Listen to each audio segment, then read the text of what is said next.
All right, so I bet that you don't think about yoga during an average workday. And I beg to differ. I think that yoga is very suitable for a average workday in the office or at the home office. You can do it for a couple minutes in a short break. Just get up from your chair and do these poses that we will do today, for example. There are many other poses out there, so try those out as well. But for today, we're going into 3 passive poses that you can do right when you get up from your chair, in front of the screen if you want to, with your colleagues. In fact, if you have colleagues around you, just ask them to join you right now and let's go for it. But just before we start, I want to introduce myself and Yogademics. My name is Koen. I'm from the Netherlands and we are now in Roosendaal, where I grew up. Pretty nice and green environment with a lot of forest. So the forest is pretty close to where I grew up. And yeah, we are recording this from the backyard of the house where I grew up actually. And I started Yogademics because I've done a PhD project on alcohol use. And during this project, I found out how yoga actually helped me through the day when I was working in the office. When you work in the office, you build up a lot of mental stress, but also stress in the body. You get back pain, your hamstrings get shorter, you might get tense shoulders. And yoga actually helped me throw this all the way around. So what I then felt was a kind of lightness in the body, which actually helped me getting through the workday better. And that's what I want to show other people as well with Yogademics. So that being said, I would invite you to get up right now. Even in your work clothes, I try to wear work kind of clothes today as well to show you that it's easily done when you get right up from your chair. That's it. Let's get up and let's get started. 3 relatively passive poses that you can do without a lot of dynamic movement. You can just get right up from your chair, stand with your feet apart, and then interlace your fingers in front of you and press your hand palms forward. Then take your hands up and on an inhale, go stand on your toes. This is called the palm pose. This is not part of the 3 poses that we are doing today, but this is a nice way to get started, to get stretched, and to also loosen up your wrists a little bit for the pose that is coming after the next one. All right, place your hands on your hips on an inhale, stretch your chest up, and on an exhale, bend forward from your hips. So hinge forward from your hips, and then on the way down, you grab your opposite elbow. You hang your head down, and then you can bounce a little bit up and down. Try to keep your legs straight and your hips above your ankles. Bounce up and down, and come back to the middle, keeping your head hanging down. And then from here, we're going to move from left to right. So move with your upper body towards your left foot and then to the right foot. Try to do this on the rhythm of your breath. So for example, inhale to the right and exhale to the left. When you're moving your body weight from side to side, try to really get your weight on that one foot. So just get your body weight on that one foot. You could actually take your other foot off the mat or off the ground, moving on your breath, staying here for a couple more breaths. You can keep on going from left to right. And when you're doing that, I'll tell you a bit more about the ragdoll pose. The ragdoll pose actually lengthens your hamstrings and your calves at the back of your legs, but it also relieves a bit of tension from your lower back.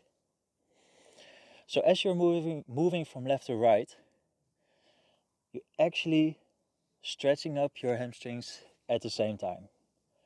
Doing this for one more time, from one side to the other and back. And then we come back to the middle. Place your hands on your hips. On an inhale, come all the way up. And exhale, let your hands go. That was the first. All right, for pose number 2, we start on hands and knees. So we're sitting on hands and knees, and then we place the toes in the mat. So press your toes, keep your fingers spread wide on the mat. And then on an inhale, take your hips up towards the sky. Pressing your hips up, and start by walking your heels one after the other. This one is called walking the dog. Walk the dog first. Keep on breathing through your nose. And then when you've done this a couple of times, just press your heels both towards the mat. So you don't, or the floor. You don't have to touch the floor with your heels, but you're moving in the general direction. You can activate your knees here. Keep them a little bit bent if desired. And press your hips up towards the sky. You want to lengthen your spine. And in order to do that, you can actually try to bend your knees a little bit more. And press your chest towards your upper legs. Breathe through the nose. Gazing between your legs.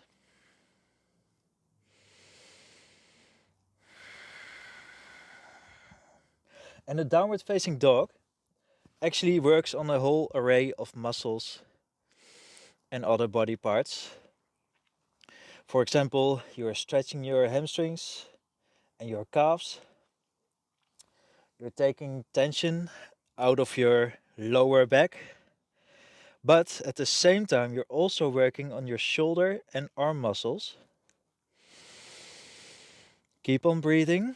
Make sure that your fingers are spread wide in the mat and that you're pushing yourself from the hands back in order to lengthen your spine. We'll stay here for a couple more breaths.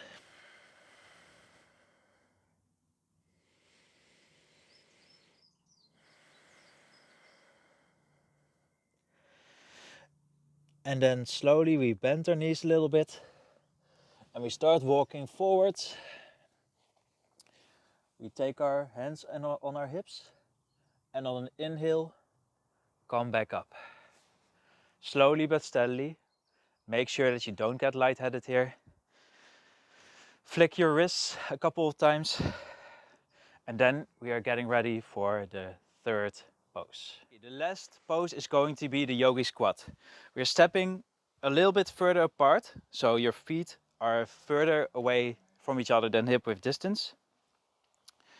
Then we take our hands in front of our chest, together, and then we try to lower down.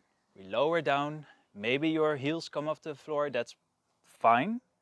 You can put something under your heels if you want. And then place your elbows on top of your knees, keeping your chest up. You can stay here. This is already great. But if you want to, you can try to push your elbows. If you've got flexible enough pants, you can push your elbows against your knees, trying to keep your underarms parallel to the mat. You're dropping your hips down and trying to keep your chest up. My pants are not flexible enough today, so I'll try to keep my elbows on my knees. If you're sitting here, you try to gaze forward, keep your shoulders low and your chest up. Keep a soft gaze, so don't tension your facial muscles. You can have a little smile on your face if you want to, and keep on breathing through the nose. You can do this against the wall if you notice that you need more balance. So try to use the wall if it's necessary, and otherwise just stay here. The yogi squat is again great for tension in the back, but you also open your hips. Your hips are being closed as you sit throughout the day, and a yogi squat is actually a great pose to counteract this effect. Taking a couple more breaths here through the nose.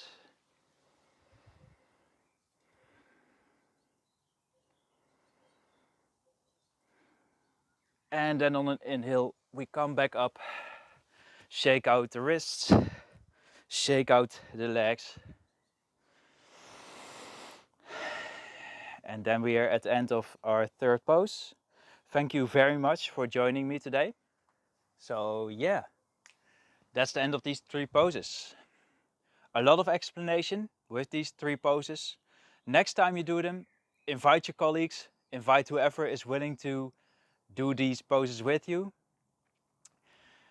It's also a nice one to do just before you and your colleagues start lunch. I hope that it really helped you to just reduce a little bit of tension from your body and your head, and that you now have a little bit more fire within you to get through the day. Thank you very much for participating, and I'll see you next time.